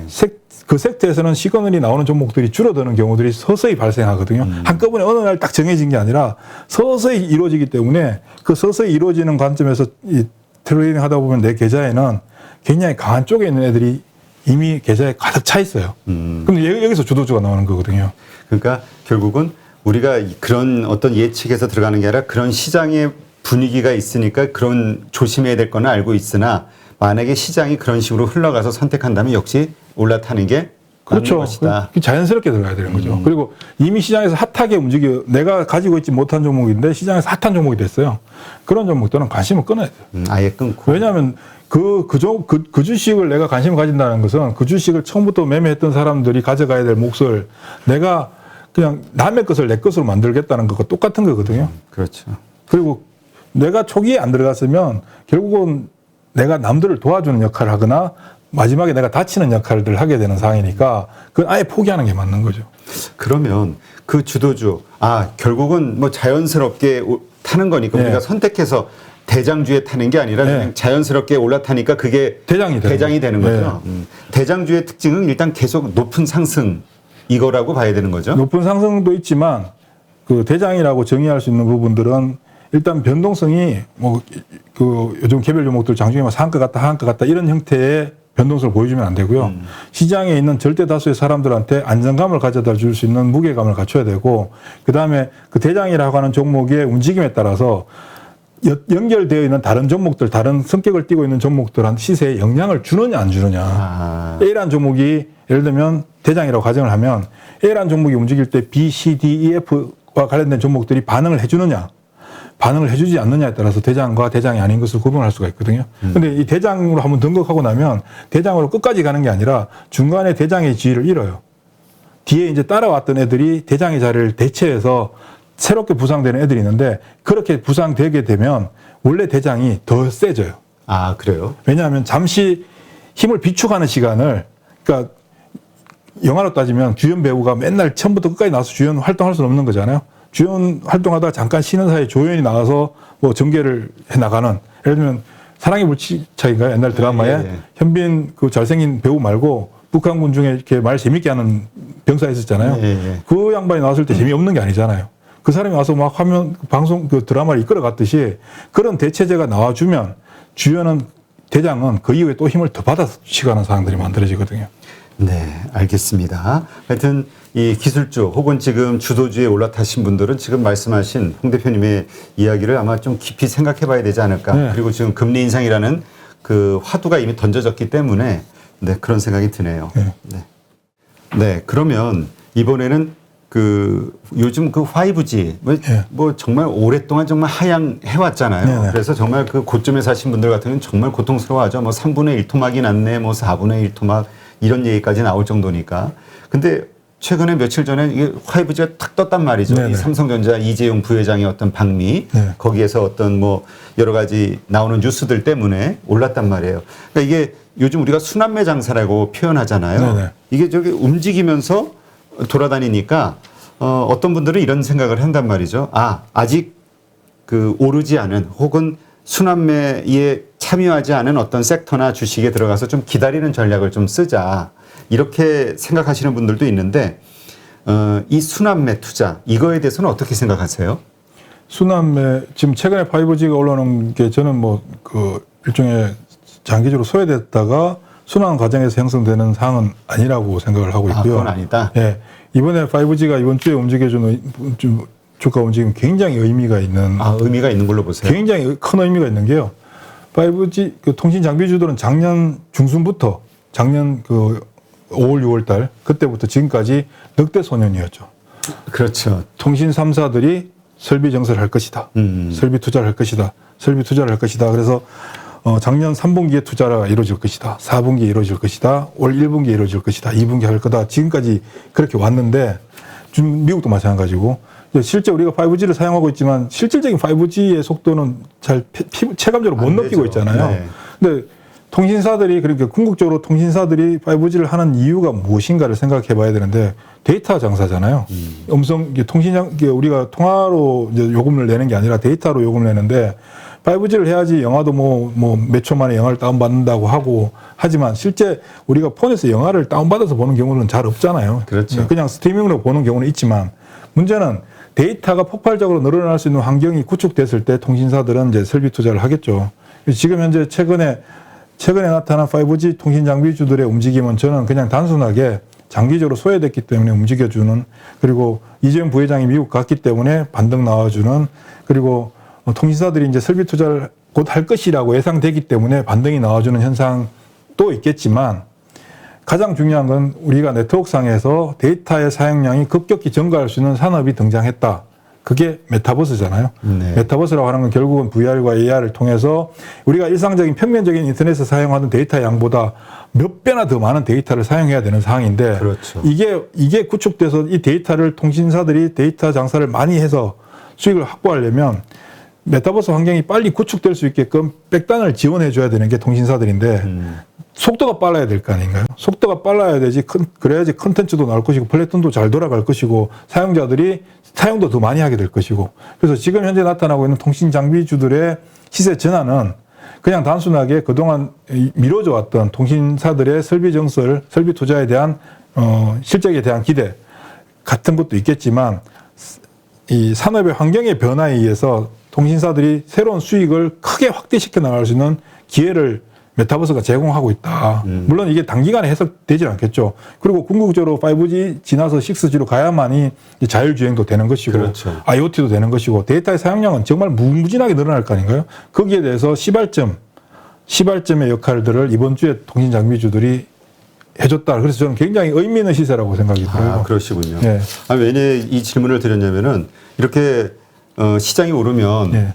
그래 이거는 뭐 말씀하신 대로 이거는 뭔가 추세적으로 이제 상승의 시작 아닐까 이런 생각으로 들어갔다가 확 물려버리는 분들. 왜냐하면 순환매가 너무 빨리 끝나. 옛날보다도 많이 끝나서 요즘 보면 뭐 하루 이틀만 해도 끝나는 경우도 있고 이러잖아요. 그러니까 물려버려가지고 뭐 대표님 책에도 뭐 순환매 그 시장은 뭐 저 개미들의 지옥이다, 무덤이다 뭐 이런 표현이 있잖아요. 이 물리는 분들이 너무 많은 거예요. 이거 어떻게 우리가 순환매에서 피해자가 되지 않을 수 있을까요? 아까도 말씀드렸지만 지난번에도 말씀드렸지만 순환매를 내가 예측해서 순환매를 잡아낼 수 있는 능력은 사람은 없어요. 제가 옛날에 정권에서 다닐 때도 우리 이제 직원들 중에서 이제 귀신같이 순환매를 잡는 경우들이 가끔 있었거든요. 이번에는 뭐 미리 이제 들어가서 근데 결국은 결과는 어떻게 되냐면 그 미리라고 하는 부분으로 해서 벌었던 걸 다 토해내는 현상이 나오게 되거든요. 한두 번은 벌 수 있어도. 그렇죠. 운이 따라서 연타석이 만들어질 수는 있으나 이게 계속 지속화될 수는 없는데 문제는 순환매를 내가 미리 자리 잡고 돈을 벌게 되고 수익을 내게 되면 자신감 또한 더 늘어나서 배팅액도 계속 더 커지게 되거든요. 그러니까 순환매 시장이 어려운 게 뭐냐면 오늘은 얘가 움직이고 내일은 얘가 움직이니까 오늘 움직이는 애를 따라가면 그 다음날 내 거는 쉬고 그 다음날 다른 종목 올라가고 그래서 내 거 손절매하고 그 종목을 옮겨가면 그 다음날 똑같은 일들이 계속 반복되잖아요. 이랬을 때는 내가 아까도 한 포지션, 한 섹터, 한 종목에 내가 가진 종을 그냥 다 올인해버리면 다 놓쳐버리는 거죠. 그렇죠. 그러면 이쪽 예를 들면 통신장비다. 통신장비에도 내 자금을 일부 넣어주고 반도체가 월요일 움직였다가 빠졌잖아요. 그럼 반도체도 잠깐 넣어주는 거죠. 그 빠지는 동안에는 더 이상 사면 안 되는 것이고 그 다음에 뭐 2차전지 다시 올라온다. 2차전지도 조금 넣어주고 조금씩 넣어주다 보면 그 중에 손실이 내가 사서 순환 과정에서 내게 빠졌다 할지라도 빨리 원상 복구해주는 종목들이 나오거든요. 그렇죠. 손실이 메워지지 않는 종목도 있는 반면에 손실이 났다가 손실을 메워주고 수익이 나는 종목들이 발생한다고요. 그럼 그게 어떤 섹터인지는 관계없으나 내가 이쪽 저쪽을 소위 말해서 발을 담궈놨다면 그러면 수익이 회복이 부진한 종목에서 발을 빼서 수익이 리턴이 빨리 나오는 쪽에다가 대표님 말씀처럼 엎어져 주는 거죠.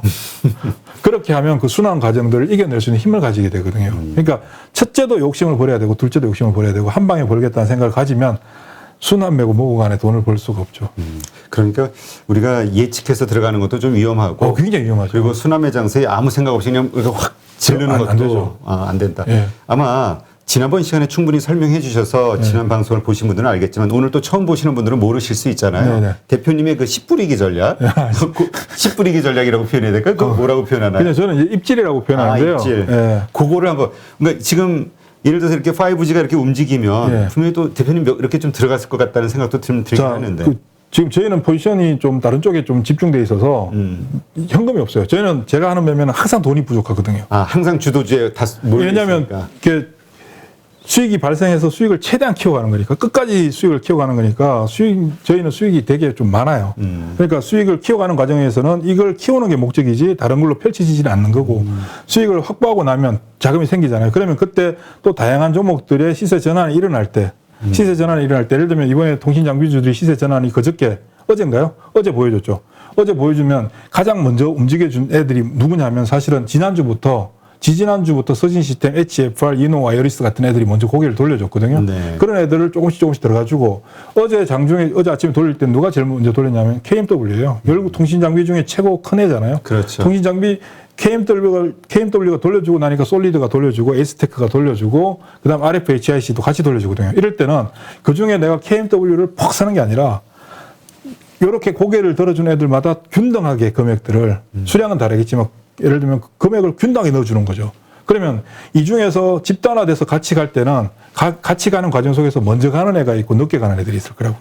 그랬을 때는 늦게 가는 애를 먼저 가는 애한테 힘을 실어주는 거죠. 그게 보통 이제 일반적으로 주식하시면서 A라는 종목이 먼저 올라서 한 10% 정도 올랐으면 대부분의 시장에 있는 분들이 찾는 대응하는 것은 B라는 종목 한 3% 정도밖에 안 오른 종목을 사서 A라는 종목만큼 올라가겠지라는 기대로 사는데요. B라는 종목이 3%밖에 오르지 않고 A라는 종목이 10% 올랐다면 B라는 종목을 사서 3%에 사서 7%도 올라서 10% 갈 동안 A라는 종목은 10%에서 30% 가버려요. 그럴 때는 더 먼저 시작하고 더 강한 애들로 내가 비중을 좀 더 실어줘야 되겠죠. 처음에 그 중에 어떤 애가 진짜인지는 알 수가 없으니까 몇 개를 다양하게 가져가는 거고, 그 다음 모아가면 결국 거기서 주도주가 나오게 되면 그 주도주를 내가 가지고 있게 되는 거거든요. 제가 이제 전에 요런 얘기를 대표님 예. 그 말씀을 했더니 예. 이런 경우는 어떻게 하냐라는 질문이 좀 들어왔어요. 예. 그렇게 이게 좀 사놨는데 예. 한 종목이 예. 갑자기 다음날 폭등을 해버렸어. 예. 20%가 올랐어. 25%가 올랐어. 그럼 이거를 올라타야 되는데. 그럴 때는 잘라야 되는 거죠. 아, 잘라야 돼요? 어떤 주가가 적절하게 움직여줘야 되는 상황인데, 제가 사실 저는 개인적으로 매매를 하면서 가장 좋아하지 않는 경우가 VI 발동되거나 주가가 하루에 뭐 20%씩 올라가 버리거나 이런 일이 발생하는 걸 저는 굉장히 좋아하지 않거든요. 왜냐하면 적절하게 수익률과 비중을 맞춰가야 되는데 어떤 재료가 나온다든가 뭐 이슈 때문에 갑자기 주가가 급등을 해버려요. 그럴 때는 그냥 줘버려요, 그 종목을. 그 종목을. 수익 실현을. 그 종목은 그냥 안녕. 너는 여기까지. 그리고 추가적으로 더 올라간다 할지라도 다시 그 다음에 내가 다시 대응을 할지라도 단기간에 어떤 재료에 의해서 반응해서 주가 급등하면 비중을 실을 수가 없어요. 거기서 비중을 실으면 다치거든요. 그러니까 그래서 그런 고민이 생긴다는 거예요. 여기서 만약 더 샀어. 근데 여기서 만약 빠지면은 이건 그때는. 그래서 그런 거는 그래서 저는 사실 이제 급등하는 종목은 돈이 안 되는 종목이라고 얘기를 하는데. 그래요? 입질만 한 상태에서 올라가면 돈만 버는 거지 돈은 벌어주진 않거든요. 그런 종목은 그냥 죽어 나와버려야 되는 거예요.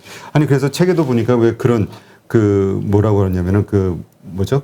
단기 매매로는 강세장에서 수혜를 받을 수 없다. 절대로. 근데 우리가 일반적으로는 단기 트레이딩이라는 건 단기 거래로 해가지고 오를 때 그 지점 차트 보면서 탁탁 잡아가지고 팔고 또 수익 실현 이런 거 아닌가? 이런 생각이 들 수 있잖아요. 근데 다들 이제 트레이드라고 하면, 매매라고 하면 사람들이 생각할 때 매매는 사고 팔고 많이 하고, 네. 투자라고 하면 투자는 진득하게 갖고 있는 거라고 생각하는데요.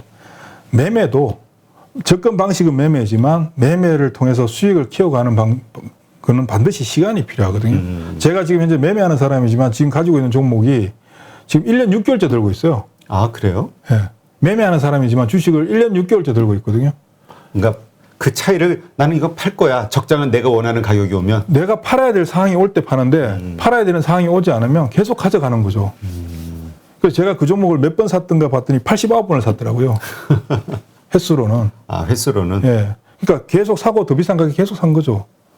계속 샀는데 지금은 그 종목의 수익률이 비중은 굉장히 높아져 있는데 수익률은 150% 이상 돼 있거든요. 그러니까 지금 1년 6개월 이상 계속 끌고 가고 있는 중이거든요. 언제 팔아야 돼요? 아무 때나 팔면 돼요, 이제는. 아무 때나 팔아도 돈을 벌었잖아요. 그렇죠. 하한가에 팔아도 돼요. 그러니까 아무 때나 팔아도 되니까 급하게 행동할 필요가 없어지는 거죠. 예를 들면 제가 어릴 때 투자 고전을 많이 읽었는데 고전을 읽다 보니까 제가 되게 한번 머리를 망치로 맞은 듯한 그 충격을 받았던 게 있는 게, 저는 워렌 버핏 할아버지보다는 조지 소로스 할아버지를 좋아하거든요. 근데 조지 소로스 할아버지랑 워렌 버핏 할아버지랑 전혀 다른 성향의 매매를 하는 사람들이에요. 시장에서. 그렇죠. 시장을 지배하는 사람들인데, 시장을 지배하는 사람들이지만 지배하는 방식은 전혀 다른데, 이 두 사람의 공통점이 있어요. 두 사람의 공통점은 반드시 시간이 필요하다. 트레이딩도 시간을 통해서 돈을 만들어가는 것이고 돈을 키워가는 것이고, 투자도 인베스팅도 시간을 투자해야만이 돈을 벌 수 있다. 그래서 워렌 버핏 할아버지하고 조지 소로스 할아버지의 기본적인 대응 방식은 다른데 철학은 똑같더라고요. 저는 어릴 때는 매매하는 사람이니까 매매를 나는 많이 해야지. 오늘 사고 팔고 장중에도 사고 팔고 뭐 이런 걸 많이 하는 게 매매자라고 생각했는데, 매매자라고 하는 게 투자자와 다른 게 있다면 가격에 반응을 하는 사람이 매매자인 것이고 기업에 반응하는 사람은 투자자인 거거든요. 그러니까 저는 가격에 반응하는 사람이니까 제가 매매자이지만, 매매자라고 해서 오늘 사고 오늘 팔고가 아니라 오늘 사서 최대한 수익이 확보될 때까지 수익을 키워나가는 게, 이게 이제 사실 뭐 데이 트레이딩이나 스캘핑이나 뭐 수익 매매나 이제 제가 하는 추세 추정 매매가 차이점이 이제 그거죠. 데이 트레이딩이나 단기 매매들은 이익이 발생했을 때 그 캐피탈 게인을 최대한 내가 짧게 끊어치는 게 나의 그게 목적이기 때문에 그 목적대로 매매를 하는 것이고, 저 같은 사람은 수익이 발생했을 때는 수익을 자르지 않고 최대한 키워가는 게 목표예요. 그러면 그 1년 6개월 동안 들고 오시는 과정에서 분명히 이렇게 급락하는 있었죠. 경우도 있었고 뭐 예. 여러 가지 이게 있을 거 아닙니까? 당연하죠. 차트는 뭐 항상 이러니까. 예. 근데 보통은 그런 경우가 오면은 매도하잖아요. 아유 예. 더 떨어질까봐 뭐 이번에도 뭐 그랬듯이. 이제 주식은 일반적인 상품하고 좀 다른 게 뭐냐면 아무리 데이 트레이딩을 하거나 단기 트레이딩을 하더라도 주식 시장에 상장되어 있는 주식 종목을 대상으로 우리가 거래를 하는 입장인데 네. 이 종목들은 그 나름대로의 산업 그 기업의 펀더멘털이라는 게 있는 거죠. 그러니까 매매하는 사람이라고 해서 펀더멘털을 무시하는 게 아니라 기본적인 펀더멘털은 베이스로 깔고 얘가 이 회사가 하고 있는 비즈니스가 현재 세상과 일맥상통한 길을 가고 있는지 아니면 이 세상과 전혀 다른 길로 가고 있는지 바른 길로 가고 있다면 그리고 기업은 우리가 유추해 볼 수 있는 건 예측은 못하지만 분기별로 분기 실적이 어떻게 나왔을 때 기업의 실적이 어느 정도로 된다는 건 유추해서 추정해서 뽑아낼 수는 있잖아요. 그런 기본적인 관점에서 얘가 시장에서 평가받을 수 있는 밸류에이션을 내가 정할 수는 없지만 시장에서 얼마만큼 인정해 주느냐는 주변에 있는 종목들을 비교해 보면 이제 우리가 알 수 있듯이 그런 측면하고 그다음에 내가 수익이 진입을 해서 끌고 가는 가운데서 수익이 많이 발생했다면 수익 중에 뭐 저 개인적으로는 한 30%까지 수익이 났을 때는 수익이라고 저는 개인적으로 생각하지 않거든요. 30%는 언제든지 반납할 수 있는 거. 하긴 뭐 이번 급락 한 번만 나오면은 뭐 그냥 20% 쭉 날아가잖아요. 저는 사실 옛날 상한가 제한폭이 4%, 6%, 8% 다 봤던 사람인데 15%도 크다고 생각했었는데요.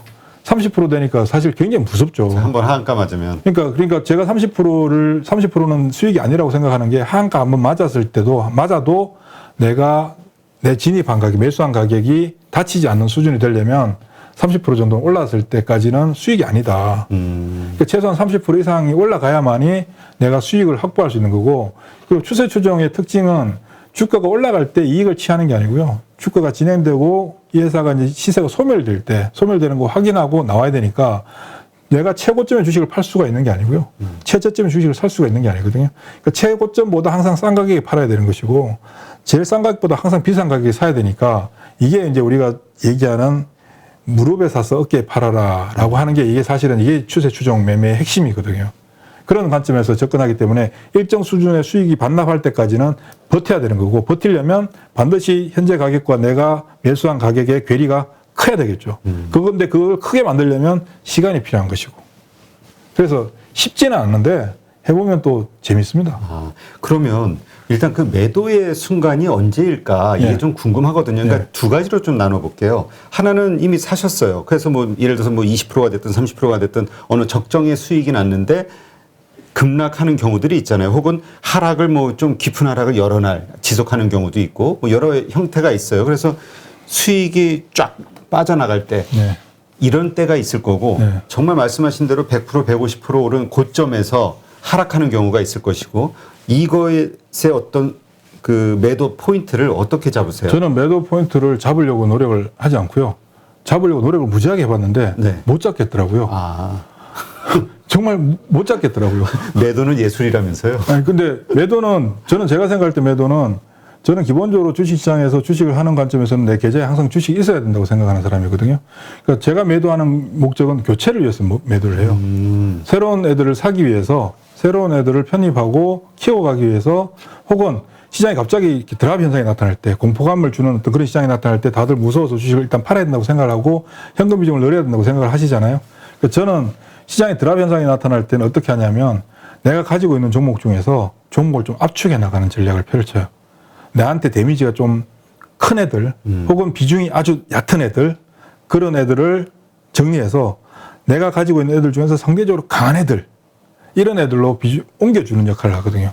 그렇게 되면 시장에 드랍이 나타났다가 그 다음 돌려줄 때 훨씬 더 빠르게 돌려주게 되고 그다음 내가 갖고 있지 못했던 종목들 내가 평소에 저 주식을 사야 되는데 진입의 시기를 내가 놓쳐서 그냥 지켜만 보고 있던 종목들인데 시장에 드랍이 나타나서 같이 충격을 받는 상황이 만들어졌을 때는 내 거 잘라서 걔를 바꾸치기 하는 거죠.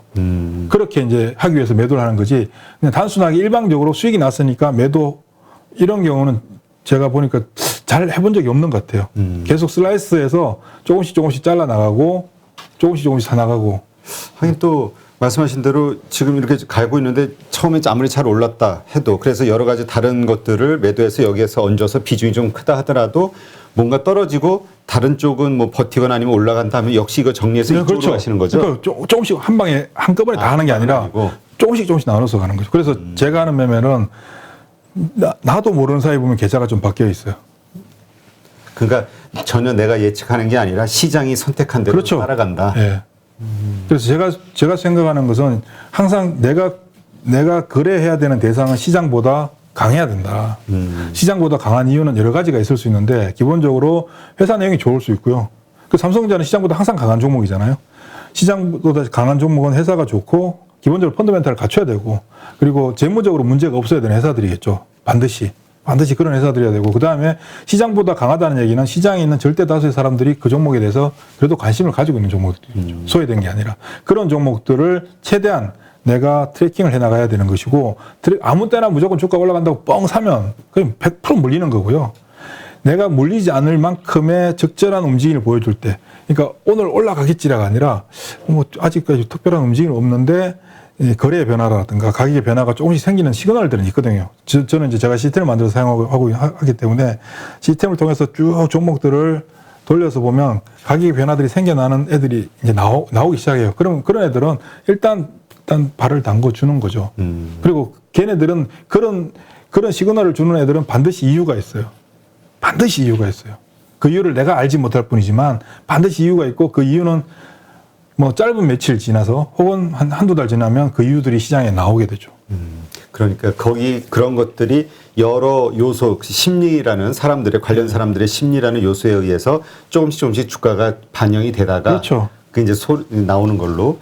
그러면 우리가 주식 투자를 할 때는 이게 계속 오르는 구간도 있고 이렇게 좀 그 횡보하는 구간도 네. 있고 뭐 여러 가지가 있잖아요. 좀 하락하는 구간도 있고 그 과정 이 모든 것을 일단은 뭐 좀 버틸 수 있어야 된다. 뭐 책에서도 보니까 휴지기를 뭐 가지고 있어야 된다 이런 말씀을 하시던데 이거에 대한 그 의미가 정확하게 어떤 건지 좀 안 와닿거든요. 저 같은 경우는 주가가 빠르게 보통 이제 우리 주식 하시는 분들이 내가 산 주식이 사고 나서 빨리 올라가는 걸 다들 선호하잖아요.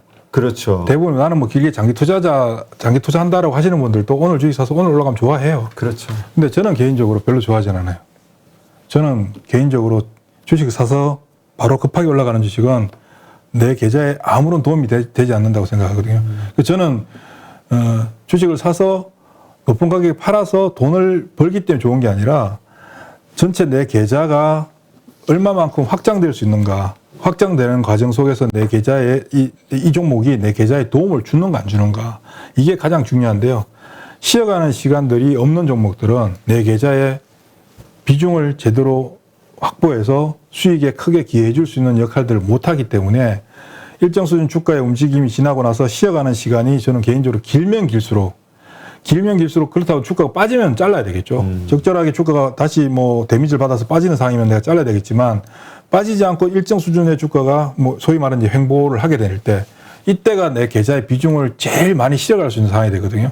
근데 아무 때나 사는 게 아니라 적절하게 쉬어가는 과정 속에서 고개를 들어줄 때마다 조금씩 사주고 빠지면 기다리고 다시 고개를 들어주면 또 조금씩 사주고 그런 과정들이 제 경험적으로 한 6개월 정도 되면 내 계좌에 정말 큰 도움이 되는 그리고 나서 6개월 정도 지나서 주가가 움직이기 시작하면 보통 한두 달 사이에 내 계좌 수익이 2배 이상씩 만들어지거든요. 네. 알겠습니다. 하여튼